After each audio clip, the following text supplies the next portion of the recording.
There we are. So we are now recording. All right. So let's talk about Zoom real quick. I think for the most part, it's done a fabulous job, especially for people. I always recommend it because it's so much easier than some of the other platforms out there. So for a lot of you, you've had no problems. You know, you click on it, it works, and it records, and everything's wonderful and honky-dory. But let's talk about a few issues that have arisen. If someone wants to have a much more in-depth conversation, I'll be happy to have it, or it may be that I recommend you to contact Beth Cummings or IT if you've got something where it's a technical issue that you're trying to figure out. A couple of basic things. Number one, a lot of you already found out with this, as the entire universe switches to an online platform, you have issues. Every company in the world thinks that they're ready for an event like this, you know, whether it's a coronavirus outbreak or whether it's, you know, Ticketmaster thinking they're ready for, you know, the new Ariana Grande tour, all to be released at 10 o'clock or something like that. And everybody has had the thing where the system crashed because of it. Zoom hasn't crashed yet, but I would say anybody, let's do it this way. Someone mind sharing who has scheduled live meetings at around 8 a.m.? Okay, that's Adam. Hi, Adam, by the way. I don't know if we've met, so hi, I'm Tim. Hi. So, Adam, how are your 8 a.m. meetings going? Are they going great, or are you running into bandwidth issues? The only time we ran into bandwidth issues, Tim, is when we used, when we tried to embed a video. Okay. And that can be it. So I'm hearing back, I mean, again, some people it's working great for. I'm hearing problems with people doing it at 8 o'clock. The more that you can avoid that 8 a.m. thing, because at that point in time, you've got the East Coast that's already working, and everybody on the West Coast who's just getting into work and having their early morning check-in from all the departments is all using that bandwidth.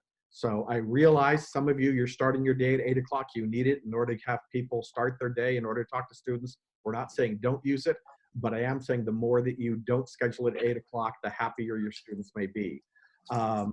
There are some security issues with it. Let's talk about those real quick and then talk about Zoom bombing.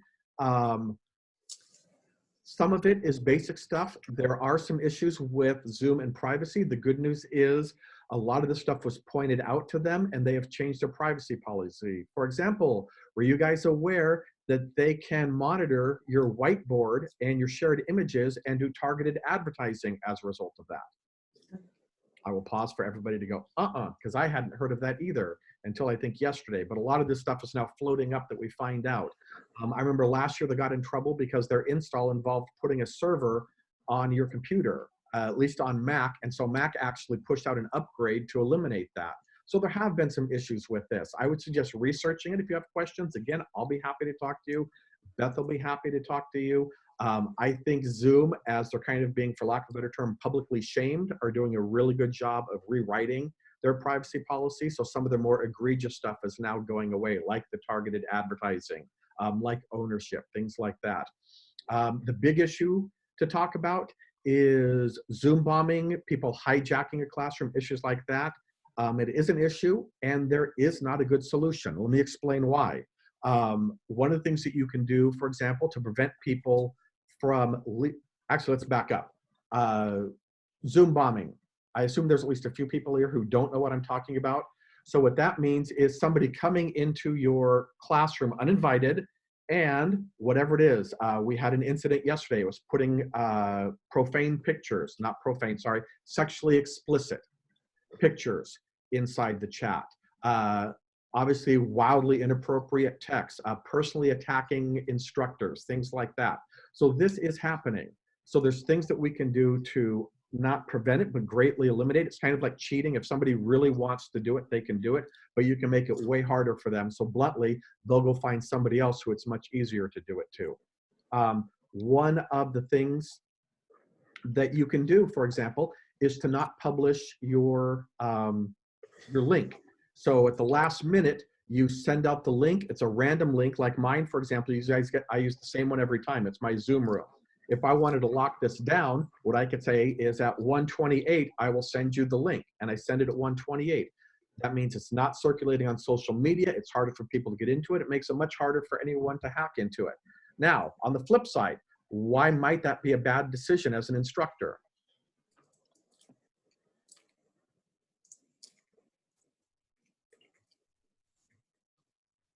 That wasn't rhetorical, by the way. Someone needs to chime in.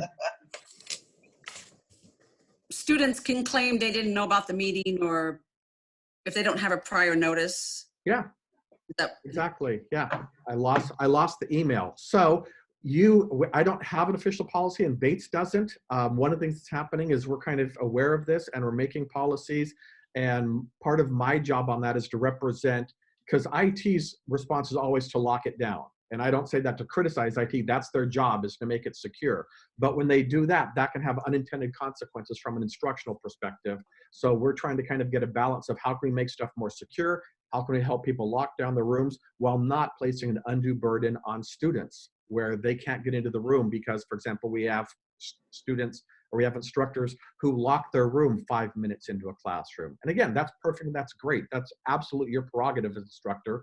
But that now means if someone has a legitimate reason for being late, like that, a screaming baby who is teething or something like that, it's going to be hard for them to get into your classroom. So, you know, you guys as an instructor have to kind of wade through all this and figure out how secure do I want to be versus how easy do I want to make it, especially for those of you who have technologically non-savvy students. Okay. I see some questions and comments. Some people said they can kick them out. Yes, you can. But in the instance yesterday, the person kept coming back in like 5, 6, 7 times. You can password a meeting. Yes, you can, but that doesn't prevent someone from emailing it to people. Is Canvas more or less secure? It's slightly more secure, but it is more secure, but it can still be circumvented. Does the waiting room stop it? It goes, again, that's a step that goes a lot closer to it. It requires that, however, that you're doing teaching and keeping an eye on the waiting room. So all of these are good solutions. And I'm just going to leave it to you guys to say, here's the level of comfort that I have with making it harder to get into my class versus making my class more secure. Okay. Any other questions on this? I see a lot of comments, which means you guys are all reading the same like FBI alert that everyone was circulating this morning, for example. But any questions or comments?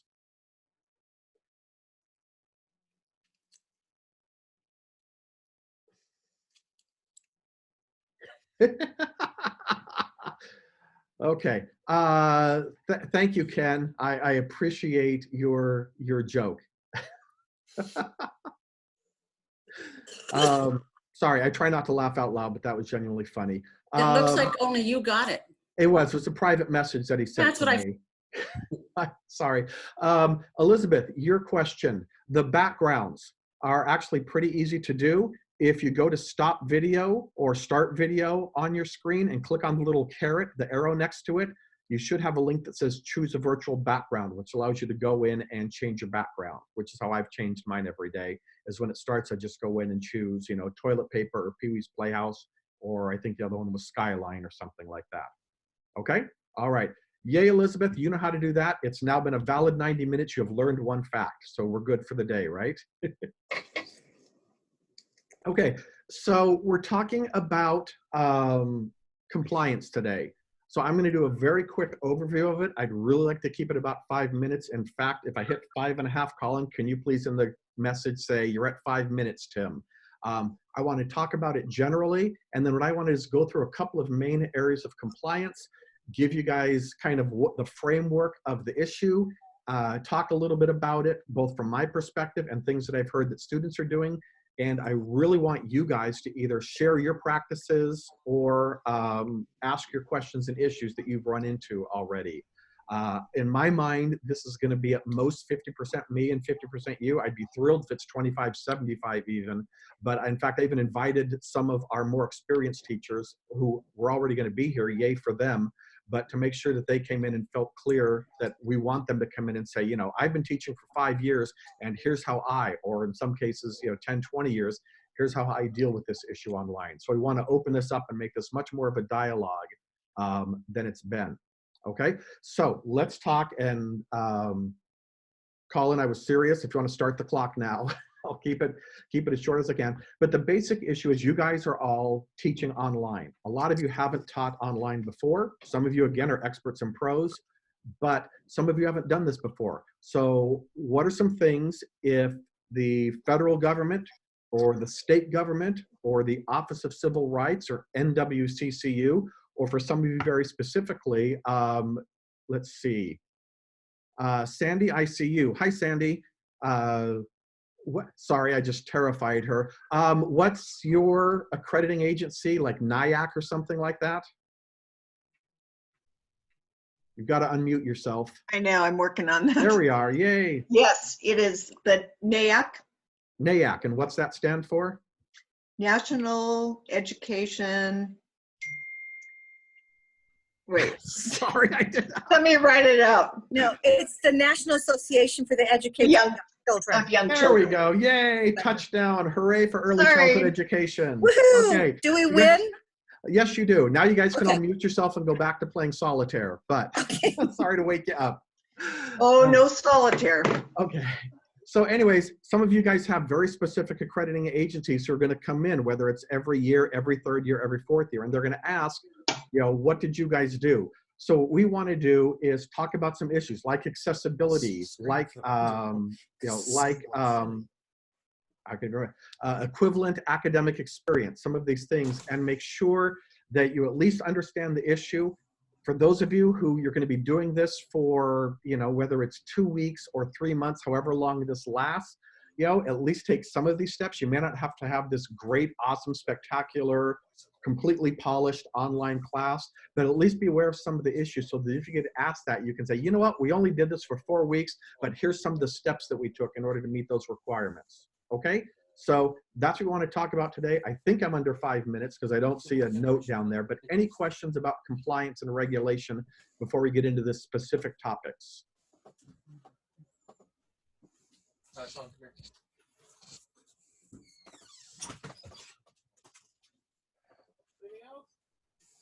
Okay, so let's go ahead and get started. Quick friendly reminder. We had some of these yesterday, although you guys did a fantastic job of it.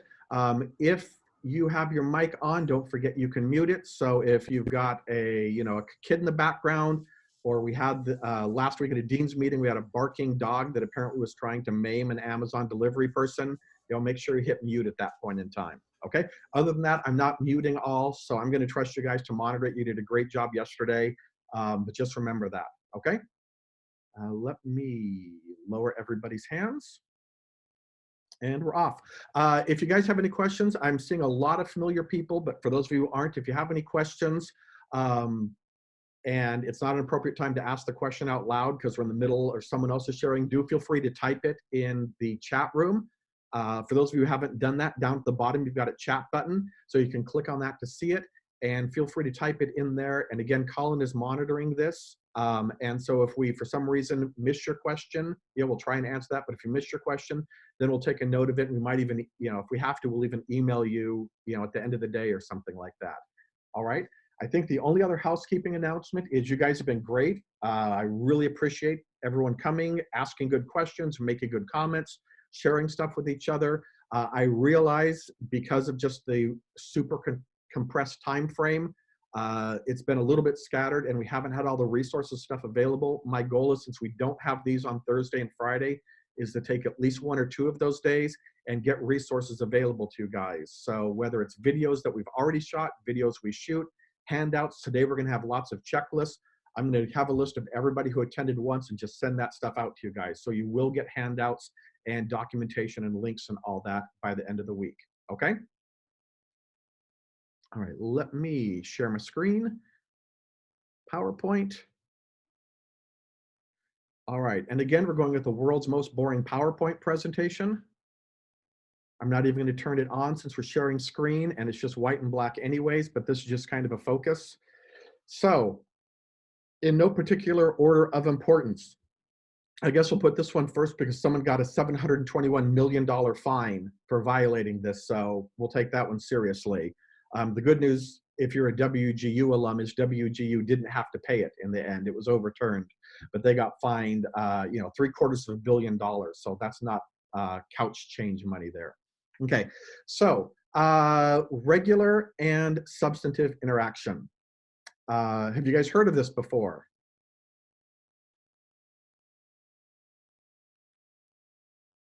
Yes. I hear a yes. I see a couple of heads shaking no. All right. So regular and substantive interaction. It's from the Department of Education. And so they come in and they audit.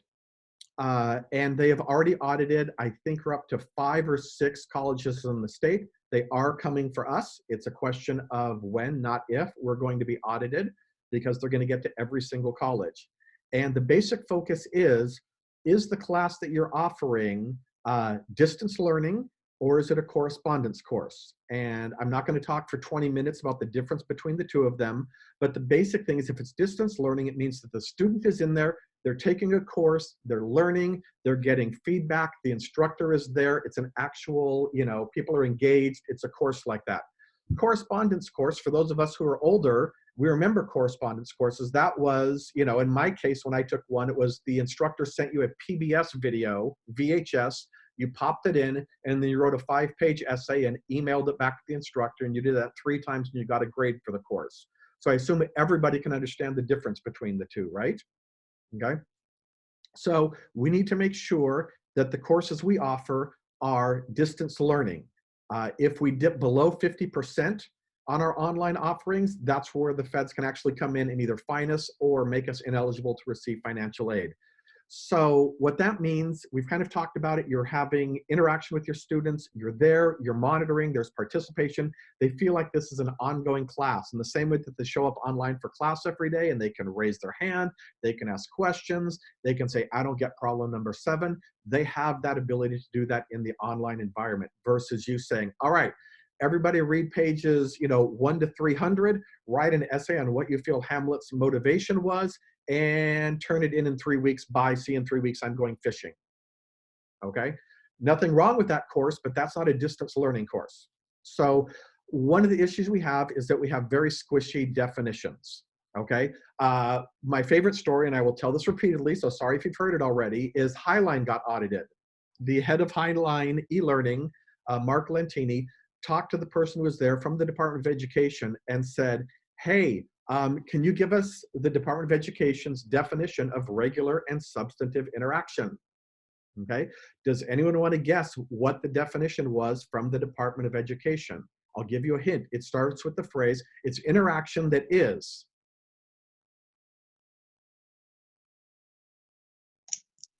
Regular and substantive, yeah. That word. Thank you. Dale, you win the prize. Congratulations. Okay, go give yourself a candy bar or something. Yeah. So that's not really a useful definition. It's when they say regular and substantive interaction is interaction that is regular and substantive. Okay. For example, they say you need to check in on your class. They've never said what that time frame is. Now, pretty much every college in the state or in the country views it as weekly. But the Department of Education has never said we define a term as weekly, that you do something once a week, like announcements or check-ins. So we really don't know what it is. But people have kind of crowdsourced information, and I think what's happening now is people are assuming that some of these definitions are correct, and we're kind of doing everybody's doing it, so the Department of Education is going to have to step in and stop it.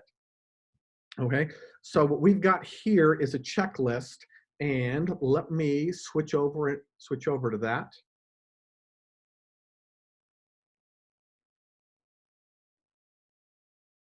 And this is one of the things that, yes, I will make this available by the end of the week and send this out to everybody.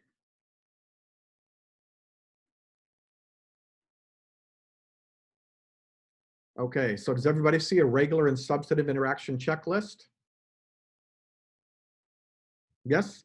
Okay, so what we're looking for is regular means it happens at a regular time frame. Again, most people have defined this as weekly. Like if you talk about I'm putting announcements in the class, a weekly announcement meets that standard.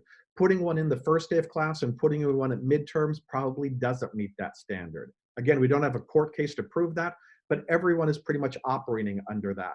Substantive means I'm giving you substance, okay? It means that I'm actually giving you personalized information.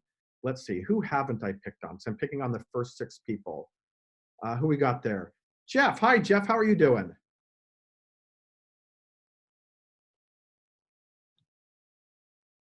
All right. Are you unmuted? Hi, Tim. There you're there. Okay. I'm going to give you a super, super hard question. You ready? Oh, sure. All right. Which one of these do you think counts as substantive feedback? Would you vote for A, great job? Or, and I apologize, this is horribly wrong, don't laugh at me, B, that was a great job you did on that cutting video. I love the way, for example, that you styled the front of their hair and you practiced proper safety procedures. Pretend I knew what I was talking about. Would you say A or B counts as substantive interaction? I would have to say B. Good answer. I try and make it easy. I know it's the end of the day, okay? But hopefully that makes sense to everybody, the difference between that, whether you're giving it to them verbally, and by the way, for those of you who don't know, you can actually record feedback in Canvas. For those of you who can't type and prefer speaking it, you can record video feedback. So you can do that whether you are, for example, I know Elizabeth does a spectacular job of annotating essays. You know, this sentence should be here. You didn't follow this. Let me highlight this and put a comment off to the side.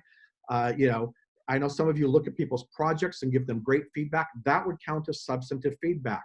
Simply saying announcement saying, this week we're going to build a car, or great job, everybody, doesn't count. And obviously, I can't tell you exactly where the needle is on that, saying this is substantive and this is not substantive. So please stay on the far end of substantive where that's safe. Okay? So that's our definition. You see the checklist here. I'm sure a lot of you have started reading it, but you've got a good start here page laying out, here's the way the course is going to progress. That's huge because what we find is that if people do not,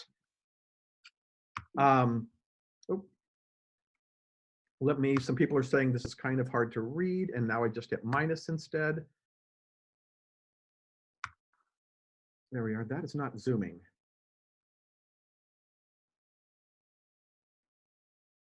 There. Okay. So what we find is that if people don't like the beginning of the class, they fail at a drastically high rate. I mean, which makes common sense, okay? If I hate your week 1 class, there's a good chance I'll drop out. If I hate week 8 of the class, A, I'm not getting my money back. B, I'm 70% of the way through. The odds are I'm going to finish the class if I have a bad experience in week 8. What happens with the Start Here page, we're trying to prevent somebody having a bad experience with their class in literally the first 30 minutes, in some cases, the first 5 minutes of your class. So some things that we can do, you can say, here's the basis of the class. Here's how to get assistance. That's a huge one we'll talk about later. Here's the way my course is laid out. Here's the policies, you know, whatever it is, but you're kind of giving them a framework for, here's how the next 10 weeks are going to progress. A Meet the Instructor page is another thing that counts as that because you're letting them know you. I see Marianne, so I'll pick on her, okay? I know she does a great job of this. She tells a little bit about herself, gives a little bit of history. Again, we joked about this yesterday. Please don't turn it into a therapy session. You know, I'm divorced from my husband and he's a jerk. You know, please don't put that stuff in there. But people get a feel for who Marianne is rather than just being a name on the screen that says Marianne Keith, parenthesis, instructor. So we're trying to at least give them a little bit of feel for who you are. An introductory assignment, giving the students the ability to introduce themselves, personalized weekly announcements. So again, you're telling people, a great example would be, you kind of lay out, here's what we're doing this week, here's what the objectives are. By the way, a lot of past students have struggled with this particular thing. Here's something to be aware of. So I feel like I'm getting something from you other than get to work, okay?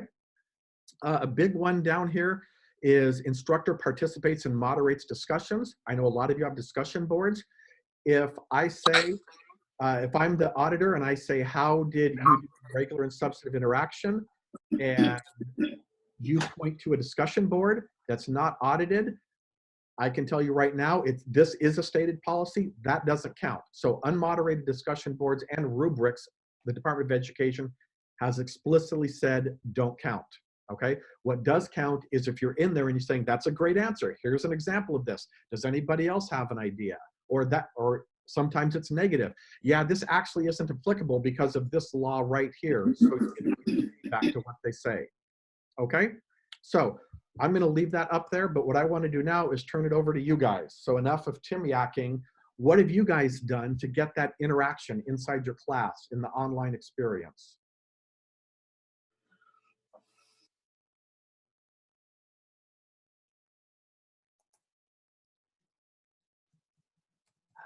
hear crickets.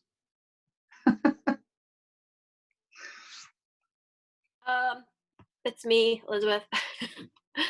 I have been spending so many hours the last 2 days, 3 days, I guess, responding personally to every single one of the 75 introductions and every single one of the up to 75 first discussion board postings. It will ultimately reach 75, I hope.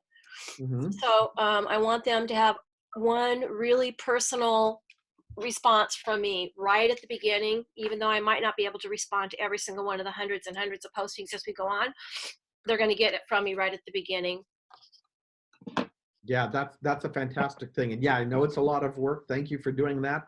But she phrased it perfectly. It's personal and it's the beginning of class. So great job. Cynthia, I don't understand your point. It sounds very good. What do you mean you ask additional questions so they can elaborate?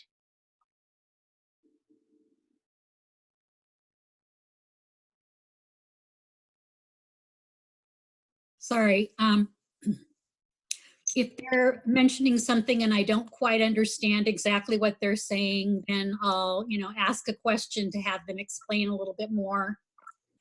Those kinds of things. Yeah. And again, that's exactly how the Department of Education defines it, because you're moderating it. You're showing them that there's a live human being in this class monitoring it and giving them feedback. Great. Okay, other ideas? This is Lisa. One of the things I do is I videotape my introduction so that they can to in a voice to an instructor. And then not in the first week, but about the third week, I ask them to do and I tell them how to do a video so they can do a video of their response in the discussions.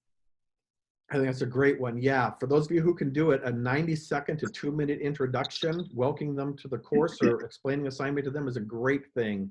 I know some of you have done that, and I've heard nothing but positive feedback that the students really appreciate that it's much nicer than a typed one. Okay, other things. This is Marianne, and I just wanted to say that I know you're not a big fan of Panopto, Tim.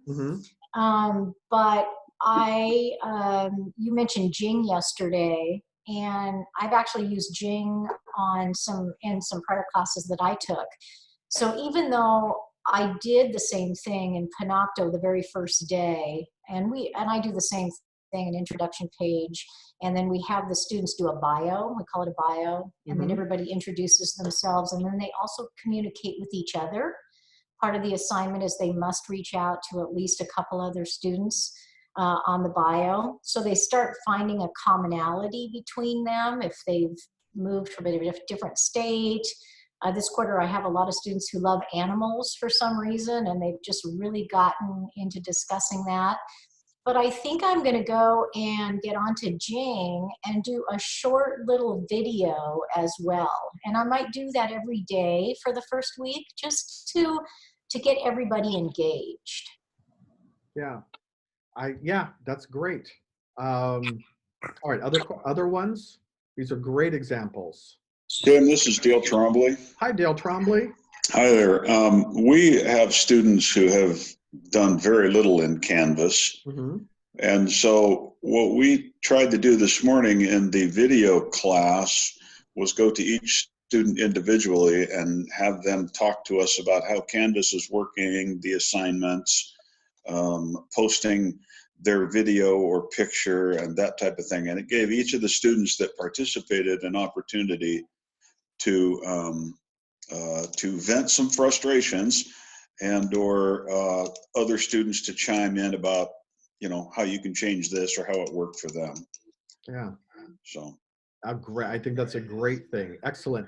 And I love the fact most instructors are okay with this. Some aren't. I'll admit I'm a bit of a control freak as an instructor, but allowing the students to share their expertise really gives them a sense of ownership in that class. And you saying, hey, I have no idea if it works. Let me open this up to the class and letting them solve it is a great teaching method. Great job. Let me see. Colin, are you there?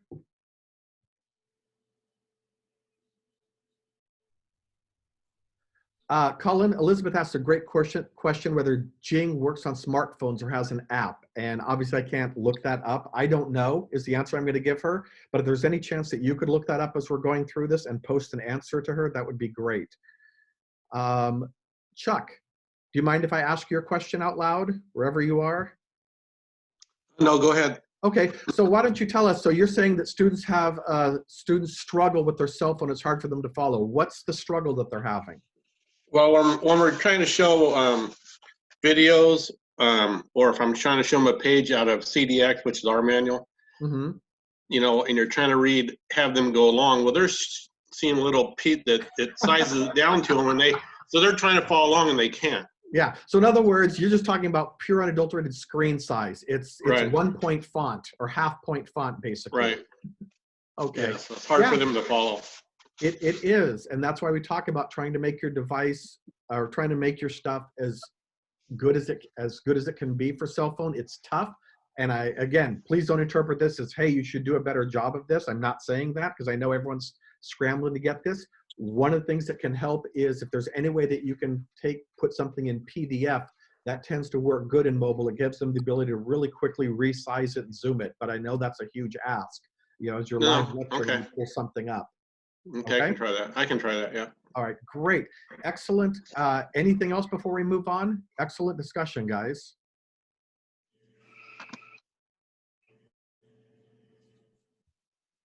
Okay, then let's, oh, sorry. Yeah, it's Carrie. Hi, Carrie. I started just this week with the face-to-face class. I've never done this with my regular online class because I've never felt like there was a time when I could just expect them to be there. But because they signed up for a face-to-face class that met at noon, I've just had an office hour time at noon each day and set it up as a recurring appointment.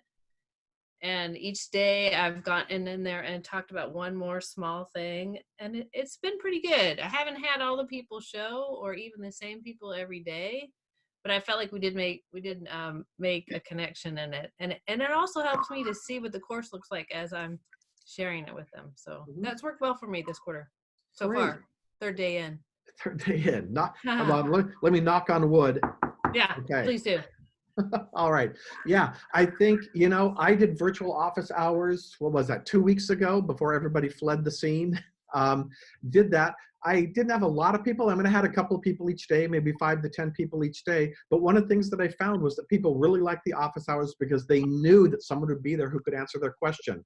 So some people came in and asked questions that were just very basic, easily could have been answered in a one-sentence email, but they preferred more just saying, I know Tim is there, I'm gonna go there, I can ask him the question and I can get it answered right now. So people liked about that. So having a virtual office hour saying, I'm gonna be there, like Carrie said, from noon until 1 every day, it may be a great opportunity to teach. It might just be someone getting a question answered, knowing that they get it, and that builds, again, that human connection we talked about, okay? Josh shared a great story where he had an open, he had office hours, virtual office hours, something like that, or a chat for Central Campus, and he was ready to close it, and they asked him to keep it open, and they just kind of talked because people were being isolated, hadn't had the opportunity to share, so people in a room talking just has value to it. And Tim, this is Lisa. One of the things I've done, I have both online and face-to-face students. So my face students are having to go online this quarter, and we've been Zooming every morning. And one of the things I've done is had a question of the day in the morning, just to kind of touch base with them and find out how they're feeling and what they're doing.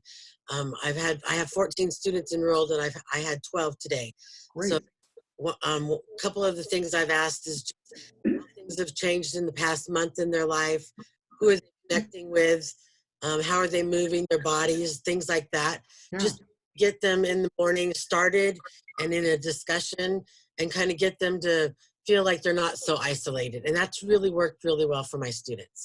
Great.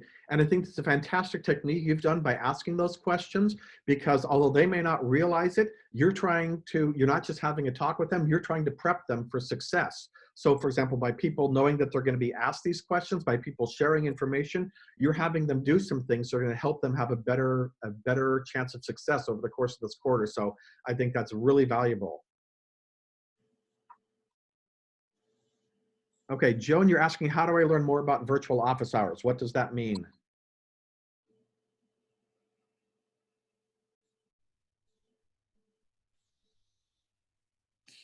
It's okay. I've since had a couple of light bulbs come on, so I'll figure it out. Thank you. Good. All right. So, I mean, the basic answer to that is it just means you have a Zoom meeting, you schedule it from 11 to 12 or whatever time that is, and you just sit there. Feel free to grade papers while you're doing it or type stuff up, and then someone pops in. They may talk to you for 30 seconds. They may talk to you for the entire hour, but you're sitting there in the same way that you'd sit at your office face to face. You're sitting there virtually, and you know, again, if no one's there doing your work, but if someone shows up, you answer their questions for them. Okay? All right, let me switch back over to PowerPoint.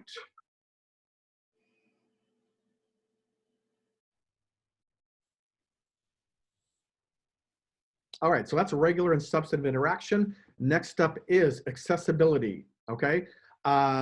My first bullet, I know almost everybody here has heard this at least once, if not 2 or 3 or 4 or 27 times from me, accessibility versus accommodations. So I'm gonna be brief on it, but just wanna stress, if there's anyone here who hasn't heard this, when we talk about accessibility, we're not talking about accommodations. Accommodations means someone gives you a slip of paper, probably signed by Rhonda, that says, for example, I need to have time and a half on an exam, okay? And that obviously you need to do, that's a federal requirement. But also we want to build accessibility into your course. By accessibility, we want to make it so that your students can interact with it in the easiest way possible, okay? Here's the best example of this. If we're talking about accessibility in a non-educational, let's do a show of hands. How many of you have ever desperately needed and used the automatic door opener or a ramp at a place because you had a kid or a stroller or your hands were full? Go ahead and raise your hands. I see a lot of hands going up. Okay, yeah. So we've all done that. That was something that ADA required, that they put those in there for people in wheelchair. And the fact is, we all use those and they're fantastic. You know, our hands are full. In my case, I had, you know, knee surgery, you know, and something's going on. You know, you've got a stroller and that ramp, use the ramp instead of the stairs. So we make it better for maybe one student because we're legally required to, but it makes it better for the other 19 people in your class, okay? Let's talk about it from an academic perspective. How many of you, for a lot of different reasons, I'm not gonna make you raise your hand and share why, I'll share, because, you know, as I'm getting older, my hearing is fine, but my ability to discriminate between sounds, I'm finding, is getting horrible. So I can't discriminate, for example, when the dishwasher and a movie are playing at the same time. So how many of you now find that you're using subtitles or captioning, captioning when you watch the TV? Go ahead and raise your hands virtually there. And my hand's definitely up on that. Again, I see a lot of hands. Okay, and I'm assuming with all these hands raised that very few of the people raising their hands are actually hard of hearing. Okay, we just find that it's easier to use. Same thing for your students. By providing them with accessibility features, like for example, making sure all your videos are captioned. Excuse me. So making sure all that your videos are captioned, you're making it easier for people who have no disabilities or at least visible or documented disabilities to use your class. So if they're on, you know, a crowded place, if they're walking along and it's noisy and they can't hear it, if somebody, you link to a video where the person maybe has a thick accent, maybe they're an ESL student, the fact that you've got those captions down at the bottom is helping them have a better experience. They're gonna retain it better. Some people just learn better because you have, it's multimodality. By listening to it and reading it at the same time, they're gonna learn it better. So that's an example of accessibility. And for accommodations, as we said, it's for all students. I'm going to do the checklist and then show you the syllabus language. So let me show you guys the checklist real quick.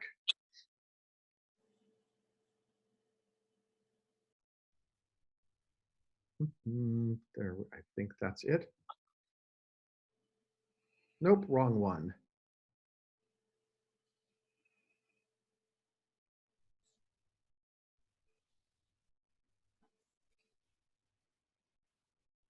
There we are. Okay, does everybody see accessibility guidelines? Yes, okay. So these are them. I'll post this. I don't want everybody to get bogged down with, oh no, Tim just gave me 47 hours of guidelines that I have to follow now. But if you have this and you're looking at it, a lot of this is very simple stuff. For example, how hard is it to make sure your font is always 12 and in Canvas I use 14 point? Is that a difficult or an easy thing to do? Not rhetorical, everyone. Hi, crickets. Easy, yes, people are typing it in. Thank you. Okay, so that's easy. How hard is it to, instead of using the space bar or the tab, to use columns as you create a document? Pretty easy, right? So some of this is just using built-in functionality, using headings. Some of it requires a tiny bit of work. For example, you know, putting alt text on your pictures so that a screen reader knows what it is and doesn't say photo 1. All right. So we've got these, I've got some videos that we can post to show you guys. A lot of this is self-explanatory, but kind of looking through and making sure I'm making this as easy as possible. And someone already said, especially with phones, a badly formatted page on a computer is bad. A badly formatted page on a phone, everybody nod your head because we've all been there, is a nightmare, okay? A badly formatted email that looks great on your computer, but you have that very pretty signature down at the bottom with a nice decoration on it because it's nice and beautiful. I appreciate the fact that it's nice and beautiful and that's part of who you are, but it makes it almost impossible to read on a cell phone. So the more that you can make stuff easy to read, especially on mobile devices at this time, it's going to make it easier for your students. Okay. Let's see. Is there anything to cover specifically? I don't think so. I don't think I want to go over this in any depth. We've done it before. Unfortunately, we were going to do a hands-on thing for the Professional Development Day, and it got tabled, obviously, because of this. We'll do it later. But I think most of you, if you look at this, you understand, okay, yeah, it has to be 12-point font. I need to have lots of white space. I need to not have that great big giant link that you guys see in the middle. You know, that's a good example. We don't do click here because the students don't know what it is, especially with the screen reader. We really don't want this hideous Amazon link. Again, think about a phone. That's an entire page on a phone of that link. And down here is a nice link telling everybody exactly what that link is. Here's a graph showing voter turnout broken down by state. We know exactly what that is by the description. Okay? Yep. Paula points out, and we talked about using built-in functionality, that Canvas does have that accessibility icon showing you how to fix stuff. The nice thing about Ally, that's the tool in Canvas, is in most cases, it will tell you how to fix it. In some cases, like adding alt text to a picture, you just type it in and it adds it to the picture automatically, and it then transfers between classes. So you just have to fix it one time, type some text in, click submit, and it's fixed. Okay. Word also has an accessibility checker as well. Canvas, separate from Ally, has an accessibility checker. So there's lots of accessibility checkers you can do to highlight potential areas. Okay. Then I think the other thing to do on accessibility before opening it up to you guys is syllabus language. So I know a lot of you haven't seen this, but the Accessibility Committee drafted some language. A lot of you have a syllabus, or sorry, all of you have a syllabus. A lot of you might have language in there that, I'm going to be blunt here. Basically, the language that the college requires you to use says, hey, if you give me a piece of paper, you wave it in my face and demand accommodations, I will provide it for you, but it must be documented. Okay, does that meet the legal definition of accommodations? Yes or no?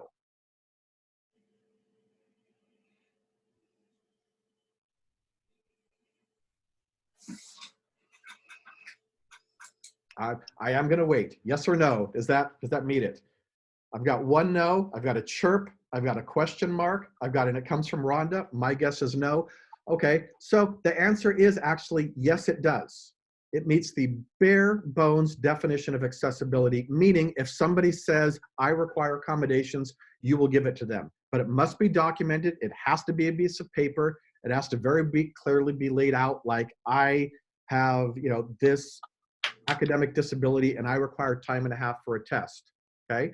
But the more important question to ask is, how many of your students don't have a documented disability? Okay, how many of them don't feel comfortable sharing with you? And I'm talking very specifically about veterans here, for example. You know, if you have veterans in your program, how many of them feel comfortable walking into you and going, and I wouldn't say this, but this is what's going on in their mind, there is something wrong with me and I need assistance from you.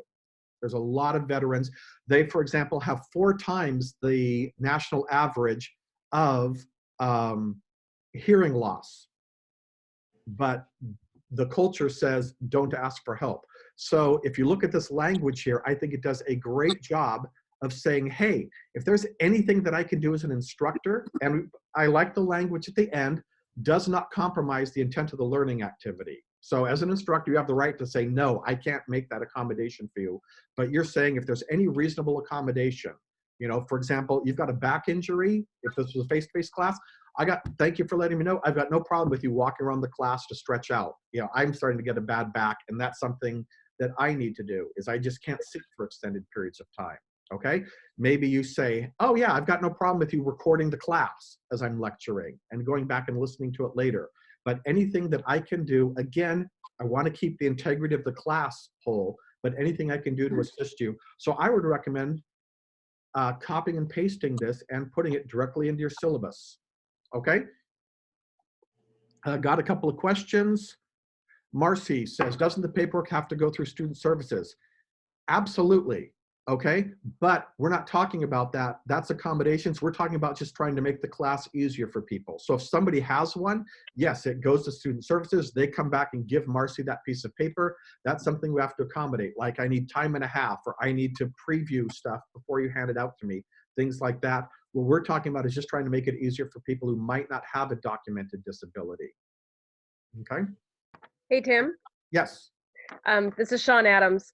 Is that disability statement currently in the most updated version of the Bates syllabus template? It is not, because it is not something that the college is mandating at this point in time. So I'll be happy to email it to you. It's in a couple of locations. I will send it out in the next couple of days with the documentation, but if for any reason it slips through, let me know, and I'll be happy to just copy and paste it in an email for you to put into your syllabus. Great, thank you. Okay, thank you. All right, again, that's the end of Tim time. Open up to the class. What issues have you guys found out about disabilities? How have you guys practiced accessibility? What's some best practices that you guys have come across?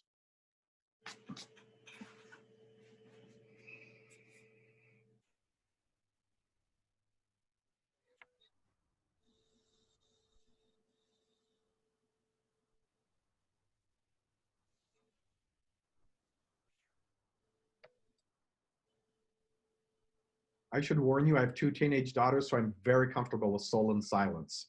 Okay,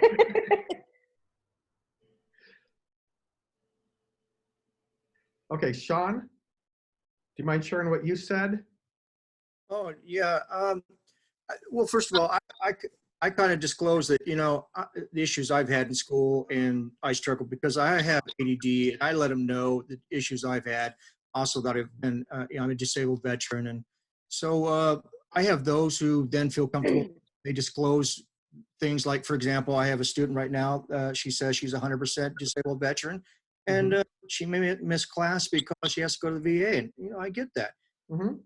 I have other students where, you know, you after a while you get to know them, and then you start to realize, okay, we're having some issues, maybe comprehension, computer skills, technology. So you kind of discover, but by the time you discover it, it's just like it's too late. I mean, the course is, I don't know, I guess the damage has been done, and you know what to do. I mean, I kind of don't know what to do. I'm trying to help them, but I discovered too late. Yeah. That they're having issues. Yeah, and that's a great point. A lot of people just don't feel comfortable saying that, and that's where A, saying it explicitly in the syllabus language, and B, assuming that you have people in your course who are disabled and either don't know it, it's not formally documented, or they don't feel comfortable saying that.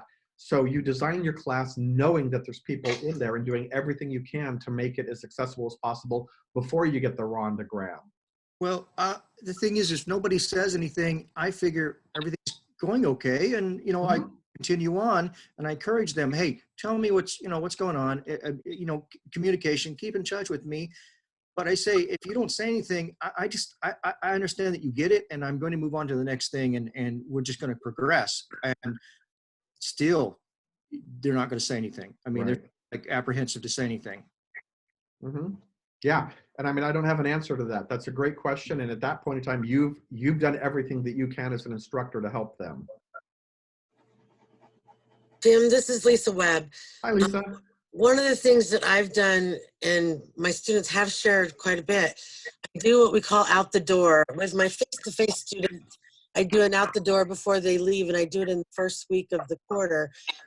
We talk about, and we can do this because it relates to the content of the material that I teach to begin with.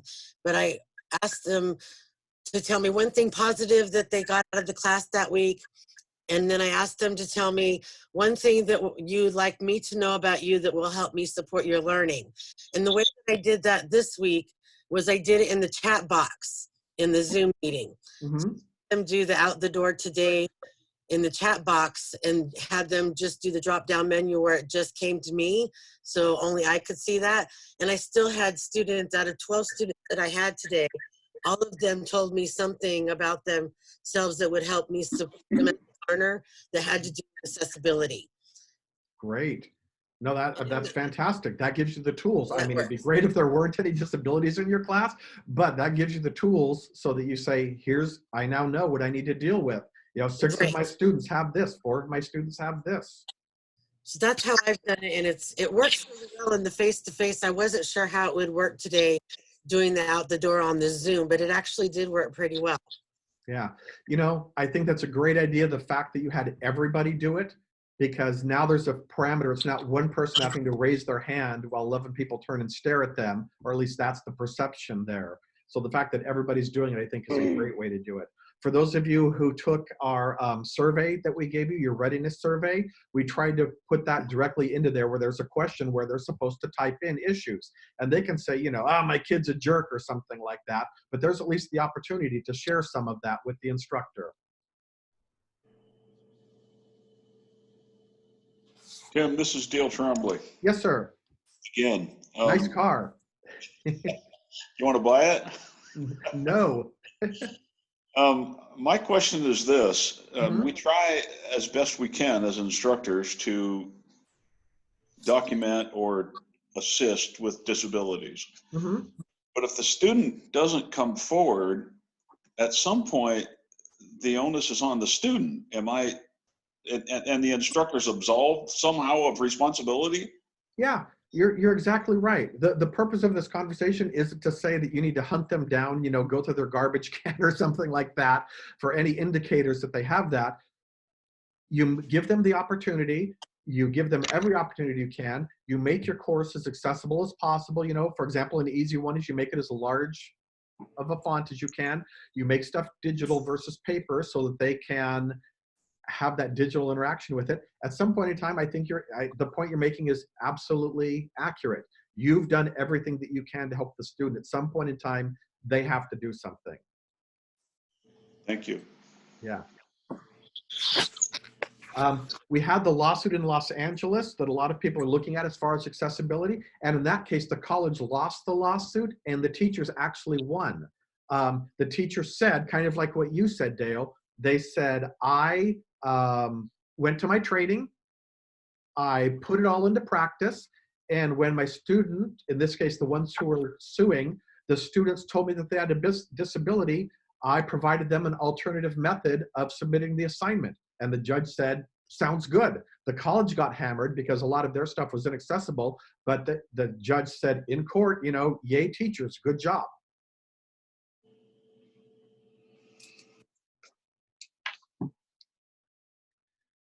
Okay, anything else on accessibility?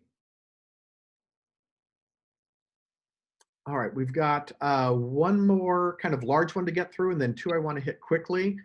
All right, academic integrity. So the basic question that your auditors may end up asking you or asking us, depending on who it is how can you guarantee that the person submitting the work is the person doing the work? And I'm going to talk a very short time on this and let you guys share your ideas. Real quickly, the more you know your students, the more you recognize that outlier. You know, we've all had the experience where we go, yeah, I'm pretty certain you didn't do that math problem or you didn't do that 10-page essay, you know, that looks like it was written by Shakespeare. You know, or I know exactly how good you are at fixing engines, and no, you didn't do that. So get to know your students, getting away from multiple choice tests, which are really easy to cheat on, getting to projects, getting to maybe having them shoot a video of doing something so that you can see them, you know, like in Dale's case, you know, repairing this, fixing a car, you know, walking someone through it, just asking them orally, okay, here's the situation. How would you do it? It's more work for you guys. I get it. Okay, feel free to roll your eyes at me and sigh deeply. Again, I've got teenage daughters. You got to go a long ways before you're going to hurt my feelings on that. Okay, but that's some of the things that you can do is kind of do stuff that gets away from that. Here's 50 ABCD questions, ready, set, go. Okay, if you have to have 50 ABCD questions, I get it. I know some of you, for example, that's the only thing you have. For others, there's certification. There are ways to kind of check for plagiarism. One of the things that a lot of colleges are starting to do this week and next week is they're having the students do the work and then have them come into a Zoom room.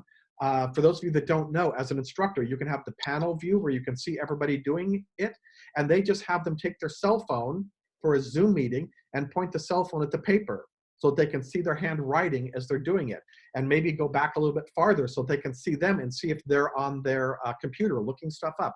Is it 100% accurate? No, but it's the best solution colleges in the state have come up with at this point in time. So there are ways to do that. I'm gonna fly past this next point just because it's not finalized, but hopefully later today or tomorrow, we're going to finalize a contract with HonorLock, which is a plagiarism checking, or sorry, an academic integrity checking software, and we'll get some licenses out to you guys. And so you can actually have these. It's not going to be a lot. I'm going to be honest with you. You maybe get like 10 of them or so use them. But we're going to get these out to instructors. And what that is these are the plagiarism detectors. Sorry, I keep saying plagiarism. These are the academic integrity checkers where when someone goes to take a test, it locks down their computer so that they can't open up any other windows. It monitors their eye movement. It basically sends you a report of what the student did. It disables right-click, things like that. So it monitors their test. We're going to get a couple thousand of those, which sounds like a lot, but then start counting students. And one person taking one test counts as one test, okay? So if you have 2 tests with 5 people in your class, that's 10 tests right there. So you can see how those thousands are gonna start vanishing quickly, okay? But you look for an email hopefully by the end of the week on that. We're going to make that available to instructors.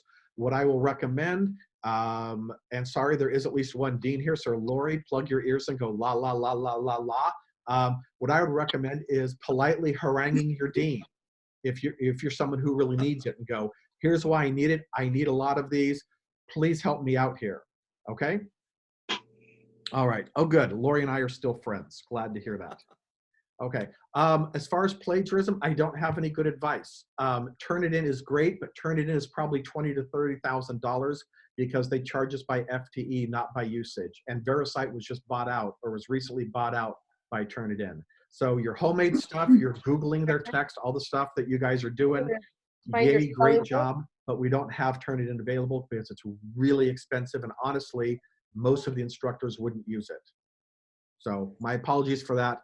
Good question, Peter. Good question, Elizabeth. I get it, but it's just not something that makes academic sense for our college given the structure. Okay, so that's it for me on academic integrity. Let me turn it over to you guys. Go.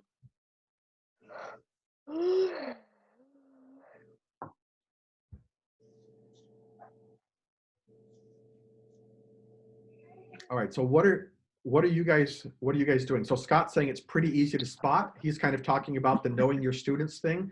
So what are you guys doing to guarantee academic integrity? Or have you not thought of that yet because we're on day 3?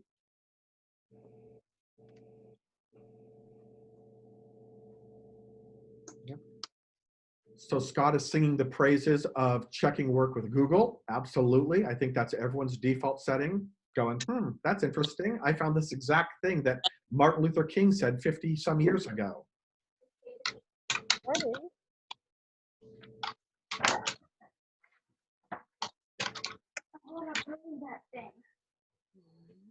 And this is Lisa Webb. Yeah, hi, so Lisa. for my, it takes a little more time, but for my online quizzes, or especially for my online quizzes, I ask a lot of open-ended questions. Yep. does take longer to grade because you have to go through each and every one of them, but then they have to do their own work because they can't just Google something. Yeah. And every once in a while, I will get somebody who's Googled it and it off of Google. But for the most part, when you ask an open, 22 get and their own 23. answer. And then for my finals, I use the projects or the videos for my finals so that I can. Hold on one them second, with Lisa. Hold on one second. Someone, at least one person, maybe two, can you please mute because we're getting a lot of background conversation. All right, go ahead, Lisa. Sorry. So for my finals, I usually do projects or videos for those so that I can see what they're doing and how they've created it. I have to say my classes do lend themselves to that though. And I ask a lot of reflection questions in my quizzes, and actually gives me a better idea of what they're learning and maybe what more they need than just doing a multiple choice quiz or a true or false quiz. Okay.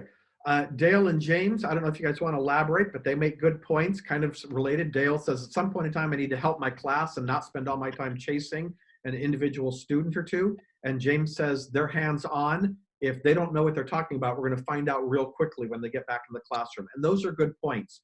What we're asking for you guys is that you're making some basic effort to ensure academic integrity, but no, we're not asking you to spend 40 hours a week being Sherlock trying to chase them down, but that if an auditor comes in and either, whether it's an auditor to our college or an accreditor comes in and says, how are you doing it?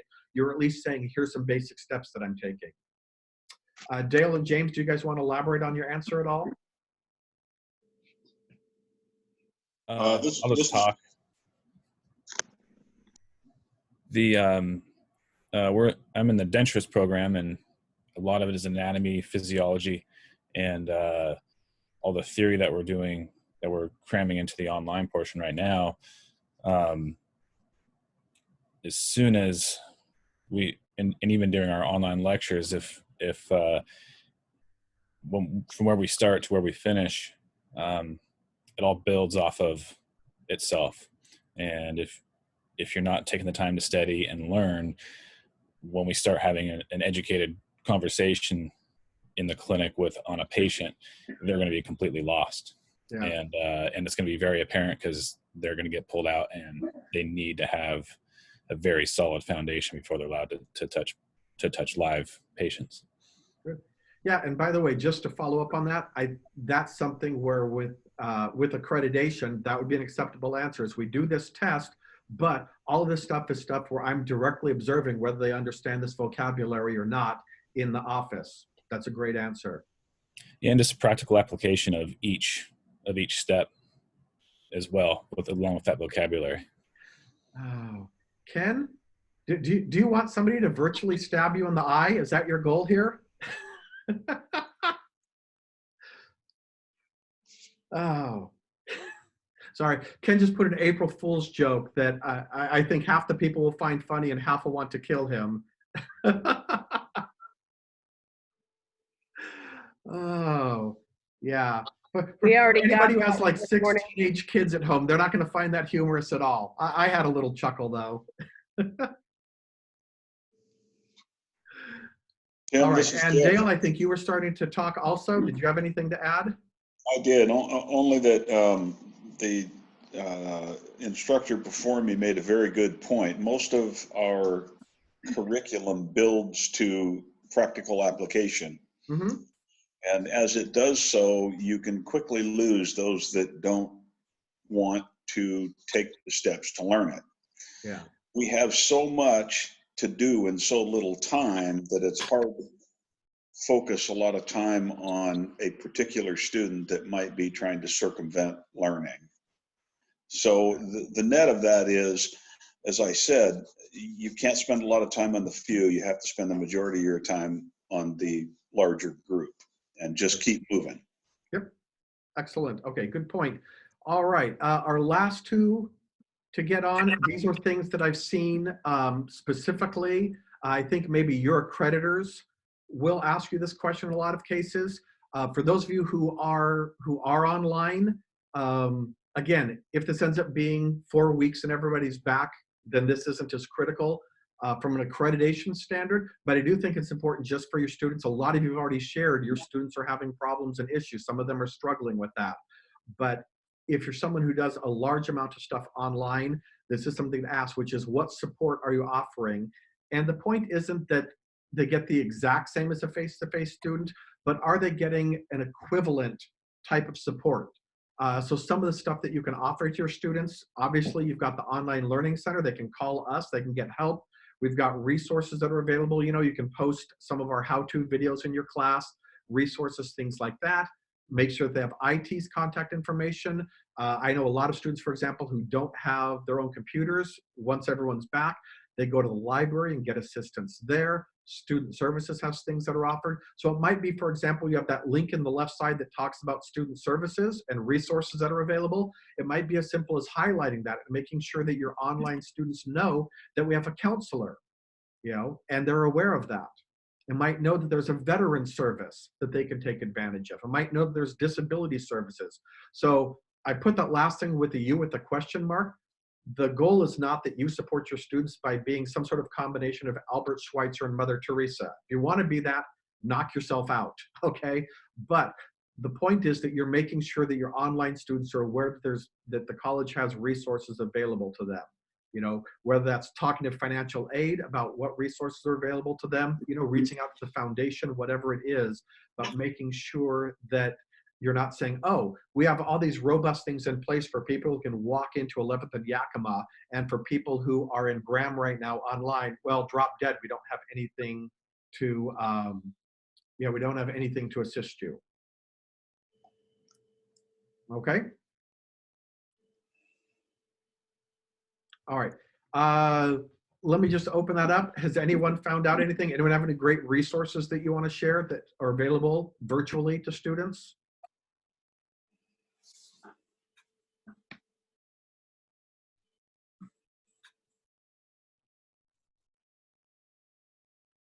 Hey, Tim, can you hear me?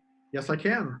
Okay, cool. Yeah, I was going to say the one thing I've done for the welding program, I was looking on YouTube for videos, and a lot of the videos has pretty good content, but there's some stuff in there that just wasn't relative, or they really didn't know what they were talking about. But I went to the manufacturers like Miller and Lincoln Welders, and they had a lot of curriculum that's free and a lot of really good tutorial videos on how to operate the machines, how to set them up.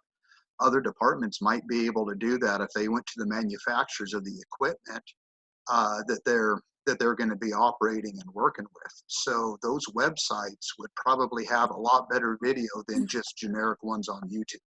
Great, that's a great point. I know some of you, I've worked with some of you in the past, and you've talked about that, going to whether it's the textbook publisher or like you did, and I know some other people have done that, going to the manufacturer, and they might have trainings that they offer that they make available to people. And this is Adam with Fire. We were able to get action training. We have their DVD sets, but because it's so slow on Zoom, and then 24 hours, they had licenses for all our students to log in online, and they could watch the videos just from a link that I put into Canvas. It was very, very simple. Fantastic. Okay.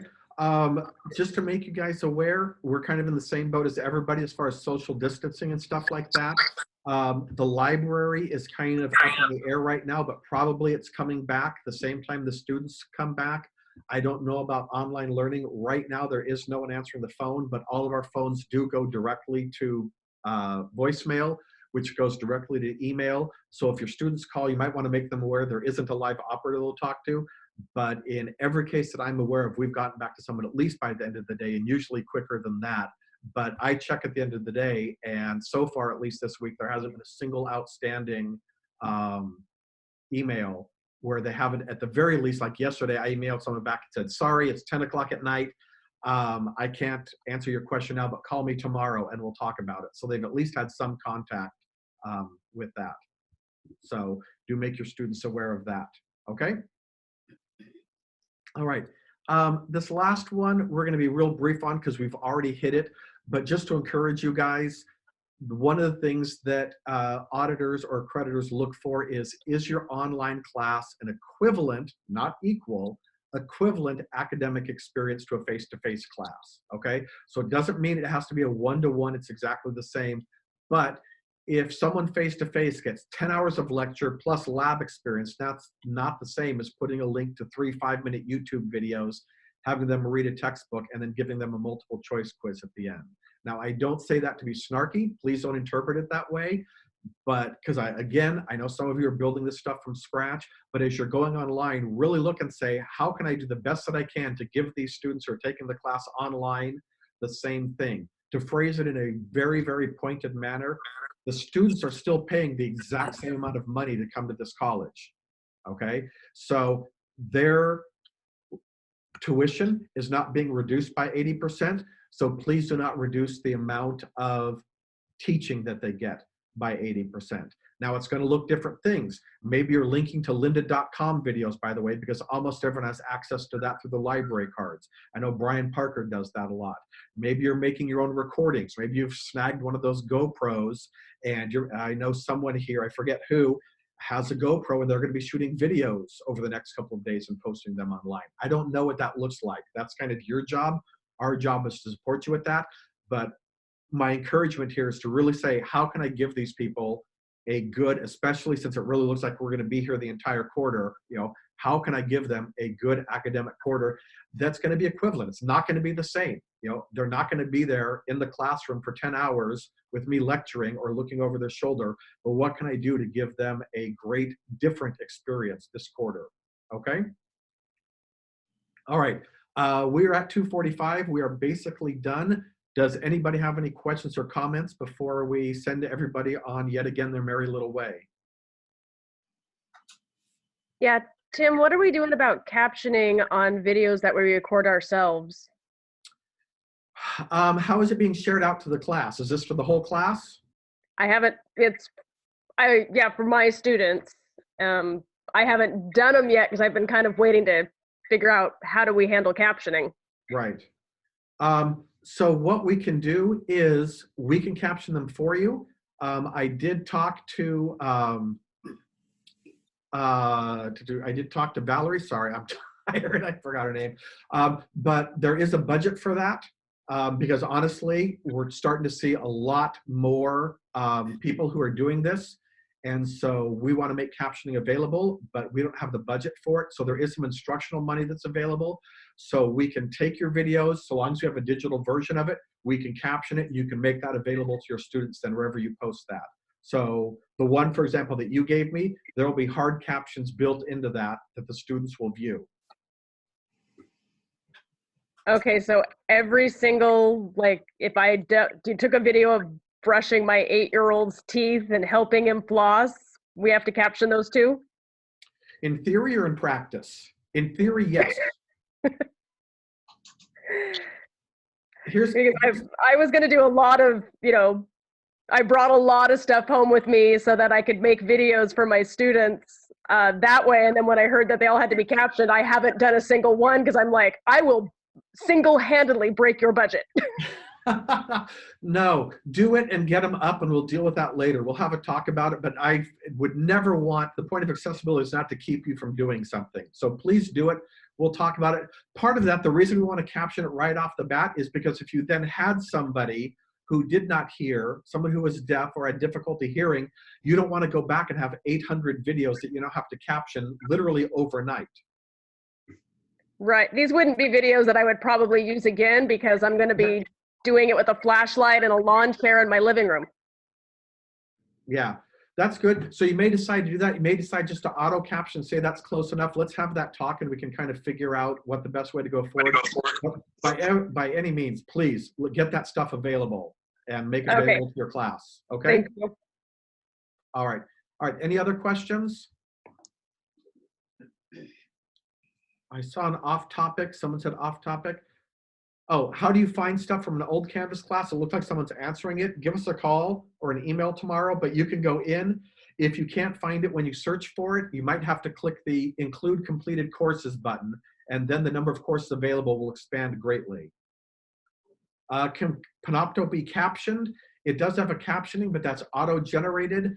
You would have to download it and get it formally captioned by Rev is the people who we use that do it.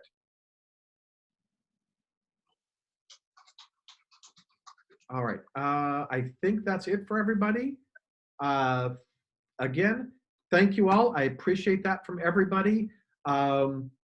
Let us know if you've got any questions. Other than that, we've got this stuff captured, and look for us to send out some resources over the next couple of days. All right. Have a great day, everyone. Thanks, Tim. Thank you, Tim. Thanks, Tim. Thank you. Thanks, Tim. Have a good one, Tim. I'll see you around. All right. You also.